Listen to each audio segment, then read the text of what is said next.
హైదరాబాద్ ప్రధాన వార్త చూసుకుంటే తెలంగాణ రాష్ట్రంలో మొత్తంగా ఇన్స్టిట్యూషనల్ డెలివరీస్ పూర్తిగా గణనీయ స్థాయిలో తగ్గాయంటూ కూడా ఇప్పటికే తెలుస్తుంది. ఏదైతే గతంలో కేసీఆర్ గారు అంటే ప్రభుత్వ హాస్పిటల్లో మెరుగైన వైద్యం అందించాలి, ప్రస్తుతం అయితే డెలివరీకి వచ్చిన వాళ్ళందరికీ కూడా మెరుగైన వైద్యం అందించాలి, ఆరోగ్యంగా పిల్లలు కూడా ఉండాలన్నట్టు కూడా ఇప్పటికే కేసీఆర్ కిట్ ఒకటి ప్రారంభించారు.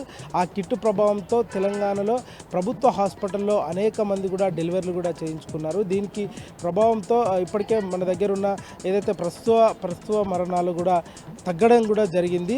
దాని తర్వాత చూసుకుంటే కాంగ్రెస్ ప్రభుత్వం వచ్చిన తర్వాత ఇన్స్టిట్యూషనల్ డెలివరీస్ పూర్తిగా తగ్గాయంటూ కూడా తెలుస్తుంది. ప్రభుత్వ హాస్పిటల్స్కు వెళ్ళడమే ప్రజలు కూడా పోతలేరన్నట్టు కూడా ప్రధానంగా తెలుస్తుంది. ఏదేమైనప్పటికీ కూడా రాష్ట్రంలో ఇన్స్టిట్యూషనల్ డెలివరీస్ పూర్తిగా తగ్గాయన్నట్టు కూడా తెలుస్తుంది.